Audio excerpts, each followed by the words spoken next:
কেউ কেউ দোয়া করে আর বলে কখন আল্লাহ জবাব দিবেন, কখন আল্লাহ সাহায্য আসবে, আমি অসুস্থ কখন আল্লাহ আমাকে সুস্থ করবেন, আমি চাকরি পাচ্ছি না কখন আল্লাহ চাকরি দিবেন, আমার বিয়ে হচ্ছে না কখন আল্লাহ আমার বিয়ে দিবেন, আমার মা একের পর এক বিয়ের প্রস্তাব নাকচ করছেন কখন আল্লাহ তার অন্তরটা পরিবর্তন করবেন, এর নাক লম্বা, তার চোখ বেশি ছড়ানো, এ জানে না কিভাবে ঠিকমতো চা বানাতে হয়, এসব করে আমার বিয়ে হচ্ছে না, আমার মা সব নষ্ট করে দিচ্ছে, ইয়া আল্লাহ কেন আমার মা এরকম। আর আল্লাহ কি বলছেন, তিনি কখন সেটার জবাব দিবেন, সাথে সাথে। ও আরেকটা কথা, এগুলো সব রমজানের আয়াত, তাই না?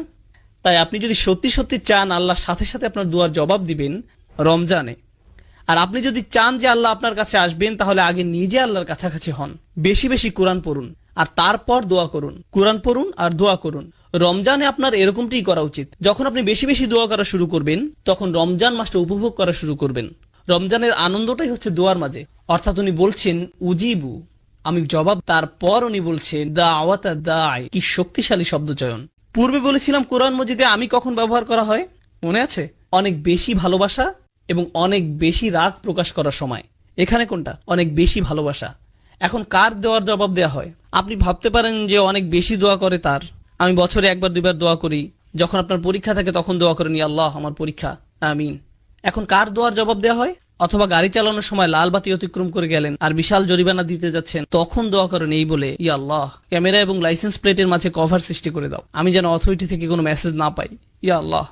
তখন আপনার আল্লাহকে স্মরণ হয়। কেউ যদি অনেকবার দোয়া করে তাহলে দোয়া শব্দটি ব্যবহার হয়, কিন্তু কেউ যদি শুধু একবার দোয়া করে সেটা প্রকাশ করতে ব্যবহার করা হয় দাওয়াতুন। দাওয়াত শব্দটি শেষে তা মারবুতা নির্দেশ করে যে এটা একমাত্র একবার ঘটে। যেমন দরাবায়ের অর্থ হলো প্রহার করা, কিন্তু দরাবাত মানে একবার প্রহার করা। আকালা মানে খাবার, কিন্তু আকালা অর্থ একবারের খাবার।